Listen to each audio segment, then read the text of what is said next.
옛날 옛적 프랑스의 고즈넉한 시골 마을에 장이라는 이름의 소박한 농부가 살고 있었습니다. 마을은 아름다운 산과 광활한 들판으로 둘러싸여 있었고 그 중심에는 수백 년 된 오래된 나무가 자리 잡고 있었습니다. 주민들 사이에서 이 나무는 마을의 수호자라고 불리며 마을을 보호하고 풍요롭게 해주는 신비로운 힘을 지니고 있다는 전설이 전해졌습니다. 장 할아버지는 늘 이 나무 주변에서 시간을 보내며 마음의 평화를 찾곤 했습니다. 어느 날 장은 무언가 특별한 것을 발견했습니다. 나무의 뿌리 밑에는 크고 묵직한 상자 하나가 묻혀 있었던 것입니다. 상자를 발견한 후 그는 마을의 이야기를 알렸습니다. 마을 사람들은 이 상자가 전설의 보물일지도 모른다고 기대에 부풀며 그의 이야기에 귀를 기울였습니다. 하지만 이 상자를 열기 위해서는 특별한 열쇠가 필요하다는 사실이 밝혀졌습니다. 마을에 전해 내려오는 오래된 이야기에는 이 보물의 열쇠는 용기 있고 착한 마음을 지닌 사람만이 가질 수 있다고 전해졌습니다. 그래서 장은 마을의 젊은이들과 함께 이 열쇠를 찾기 위한 모험을 떠나기로 했습니다. 모험은 멀고 험난했습니다. 그들은 먼저 인근의 고성을 방문했습니다. 성에는 오래된 문서들이 보관되어 있었고 그곳에서 장은 전설 속 열쇠를 찾기 위한 첫 번째 단서를 발견하게 됩니다. 그것은 먼 왕국에서 온 카펫에 놓아진 지도가 있는 문서였습니다. 지도를 쫓아 그들은 여러 도시에 들르며 새로운 사람들을 만나고 다양한 경험을 했습니다. 길 위에서 만난 예언자들은 장에게 열쇠는 자신들에게 가장 중요한 것을 발견했을 때 나타난다고 말해주었습니다. 장은 모험을 거듭하며 자신이 진정으로 아끼는 것은 가족과 마을 사람들임을 깨닫게 되었고 결국 그 마음 덕분에 열쇠를 찾을 수 있었습니다. 열쇠는 그가 가장 사랑하는 사람들에게 순수한 기쁨을 주었을 때 기적처럼 그의 손에 떨어졌습니다. 장과 동료들은 마침내 보물 상자를 열 수 있었습니다. 상자 안에는 금은 보화 대신 이 마을에 축복을 내려줄 수 있는 특별한 씨앗이 들어 있었습니다. 이 씨앗은 심어진 곳마다 풍요로운 수확과 행복을 가져다 준다고 전해졌습니다. 장은 씨앗을 모두와 나누었고 마을은 예전보다 더 번영하게 되었습니다. 장과 마을 사람들은 상자를 발견한 그날을 기념하며 큰 축제를 열고 서로에 대한 사랑과 연대를 더욱 돈독히 했습니다. 그렇게 프랑스의 작은 시골 마을은 사람들의 마음과 자연의 힘이 결합하여 밝고 행복한 미래를 맞이할 수 있었습니다. 이 이야기는 후세에도 전해져 내려가며 용기와 사랑이 가져다 줄 수 있는 기적을 기억하게 했습니다.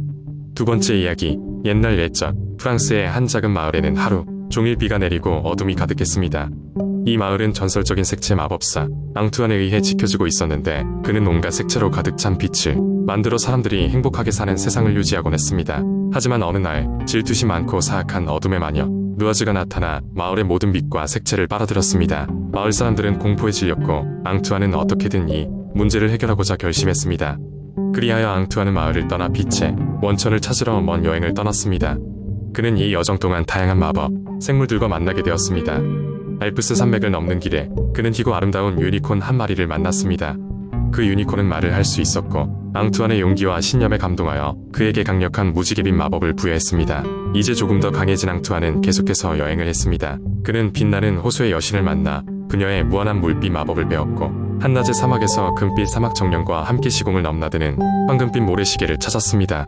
이 모든 마법과 도구를 모은 앙투안은 드디어 어둠의 마녀 누아즈와 대면하게 되었습니다. 누아즈는 앙투안의 앞길을 막아섰고 둘은 가까스로 격렬한 마법 싸움을 벌였습니다.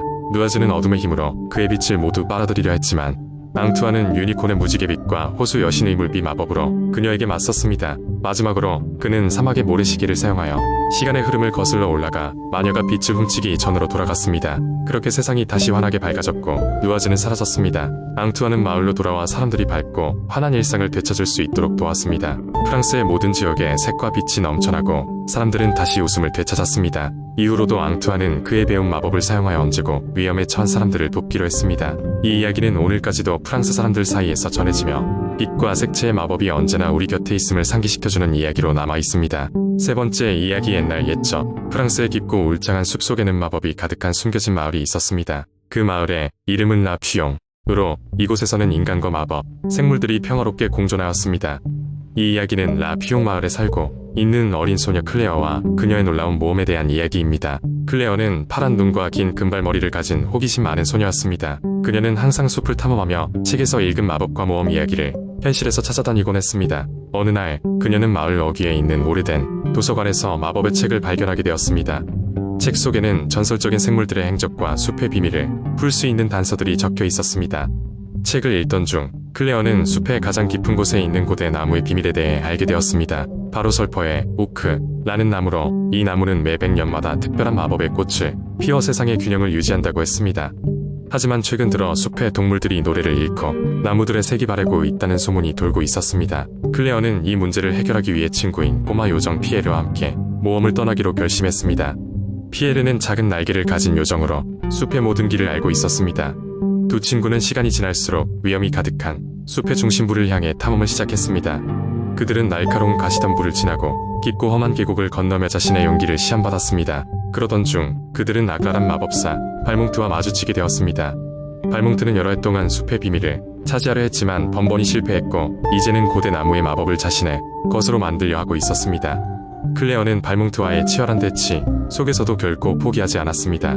클레어와 피에르는 발몽트가 정체를 드러내는 순간 그의 약점을 찾아내고 용감하게도 마법책에 적힌 라몽디의 주문을 외워 그를 물리쳤습니다. 이 주문은 오직 가장 순수한 마음을 가진 자만이 외울 수 있는 주문이었고 클레어의 진정성 덕분에 성공할 수 있었습니다.